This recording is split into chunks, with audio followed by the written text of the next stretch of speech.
Olá, gente, muito boa tarde. Está começando mais um Café com Educação. Você que está nos acompanhando aí pelo YouTube, pelas redes sociais, fique atento. Hoje vamos ter aqui com nós, em nossos estúdios, duas professoras de grande experiência na área da educação aqui do nosso município. Chama na vinheta.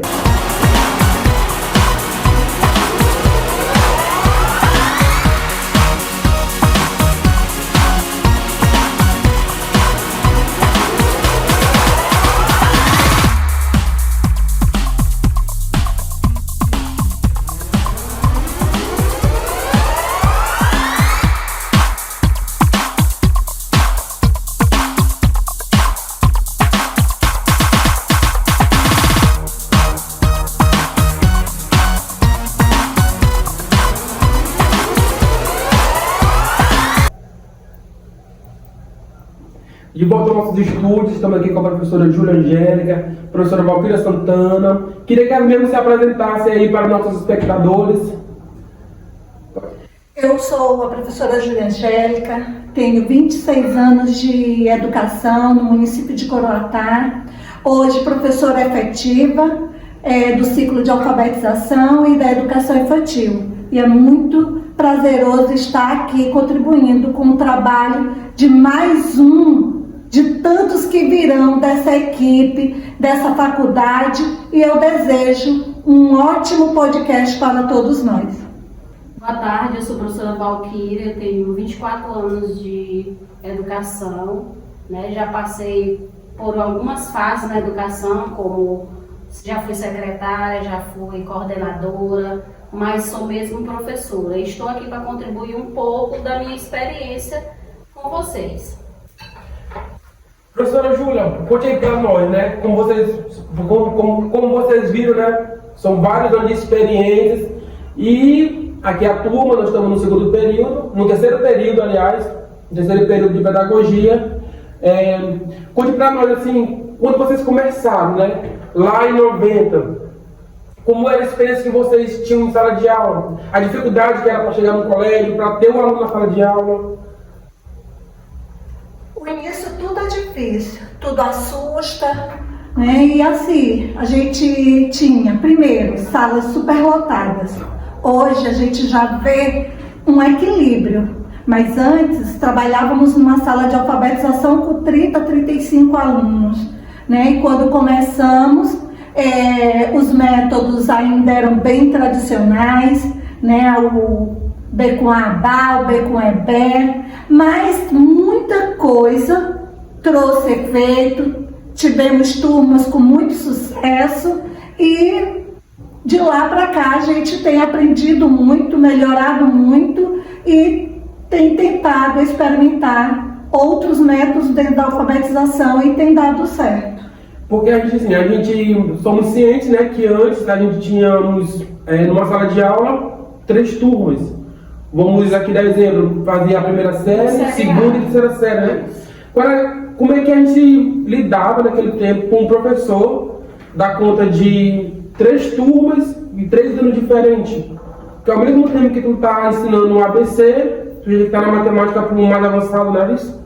Mateus, aí a gente teve muito o aluno fazendo de conta que aprendia e o professor fazendo de conta que ensinava. Pode até ser polêmico, mas é verdade. E é complicado você estar com uma turma de primeiro ou quinto ano, 2 alunos de um, 3 de outro, 15 de outro, e dizer que você tem resultado, e aí a gente vê essa mazela do passado ainda refletindo hoje, porque hoje o Maranhão tem um grande número de analfabetos, porque são crianças que não foram alfabetizadas na idade certa, que quando chega numa fase adulta, ele desiste do estudo e daí os números para confirmar, Valquíria? Sim, aí eu venho também falar sobre os métodos da alfabetização, que hoje são 2 métodos, analítico, sintético, mas a gente vê que é uma guerra de métodos, Vem o método da boquinha, vem mais no Brasil ou em outros países, e ainda traz essa polêmica que não tem um método certo, como estudiosos dizem, o método é caminhos, né? Não é aquilo um método feito, tipo um método global. Eu vou trabalhar Não sem tem isso. receita. Não tem receita. Não se É porque alfabetizar. cada pensador, né? O pensador tem um método, né? Isso. Um diz que aprende isso, um diz que não aprende. Na minha concepção, para se alfabetizar hoje e ter sucesso, é experimentar vários métodos. Até porque a gente já sabe, a ciência diz isso, que cada um tem o seu tempo de aprender e cada criança aprende de um jeito. A gente tem aí a pirâmide, né, onde o pesquisador diz pra gente, não me recordo o nome agora, mas ele diz que há quem aprenda ouvindo, há quem aprenda vendo, há quem aprenda lendo e há aquele que aprende dando aula, compartilhando aquilo que aprendeu. Isso. Eu aprendi vendo.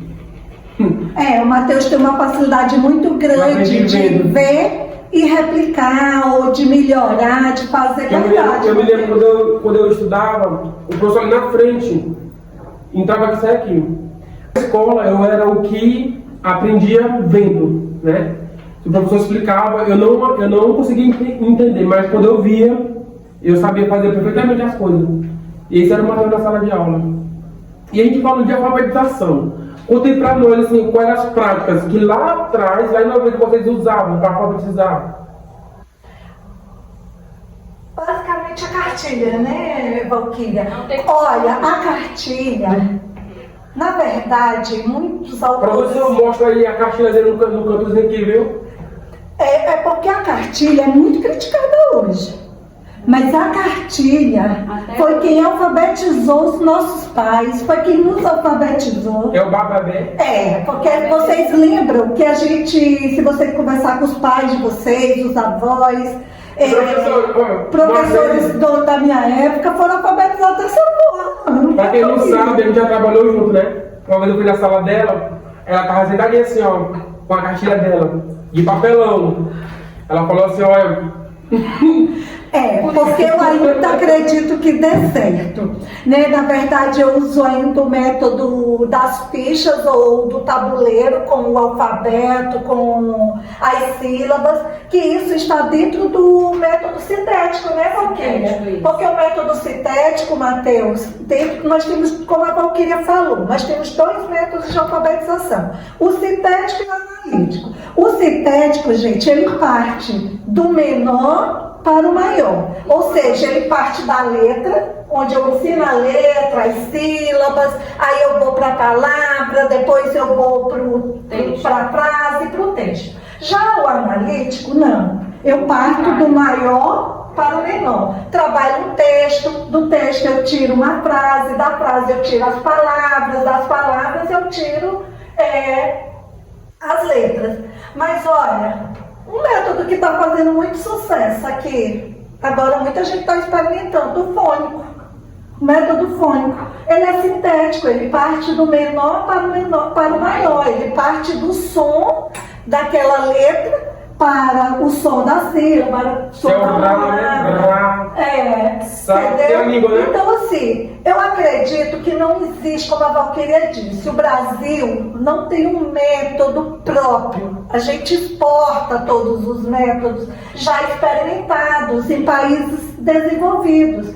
Mas a gente aqui no Brasil tem a possibilidade de usar vários. E por que abandonar aquilo que deu certo e que pode continuar dando certo para 1, 2 alunos, uma vez que os meus alunos não aprendem da mesma forma? Porque hoje em dia, nenhuma sala ela é homogênea. Exatamente. As salas são heterogêneas. São vários níveis de aprendizagem. Eu não posso fazer uma atividade para a Júlia se o nível dela está no pré-silábico, o outro está no alfabético.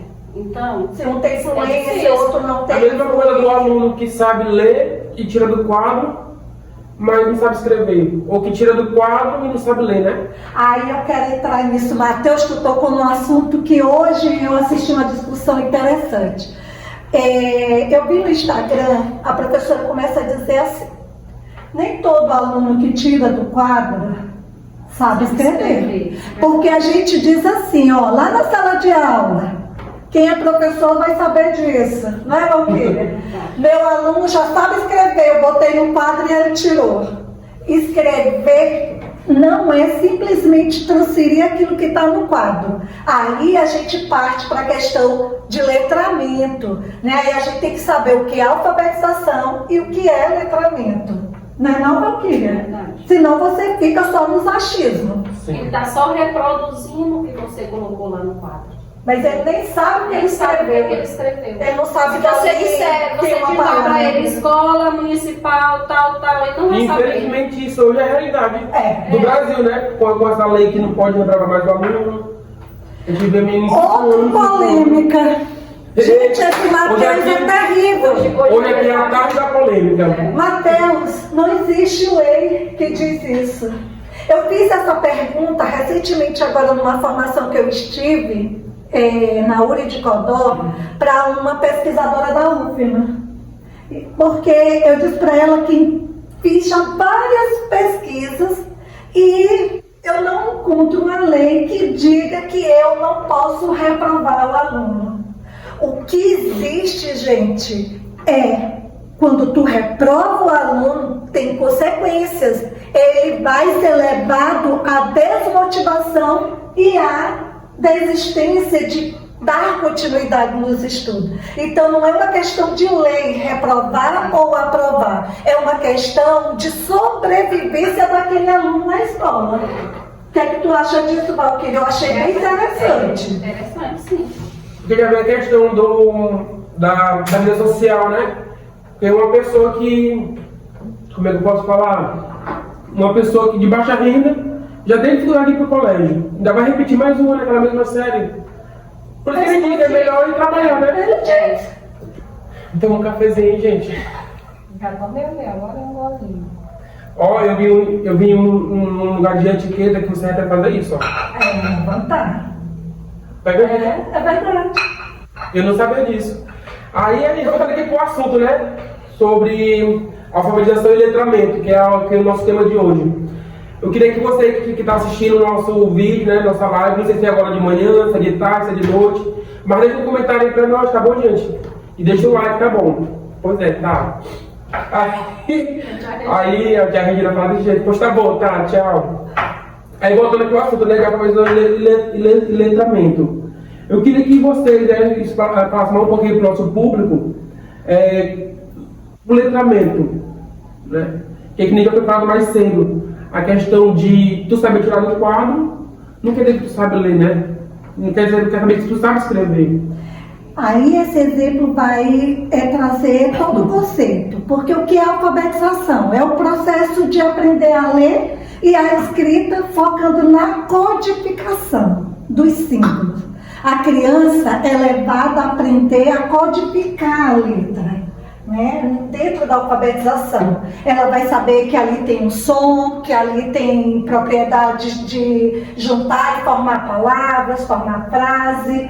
Agora, o letramento, ele vai além disso.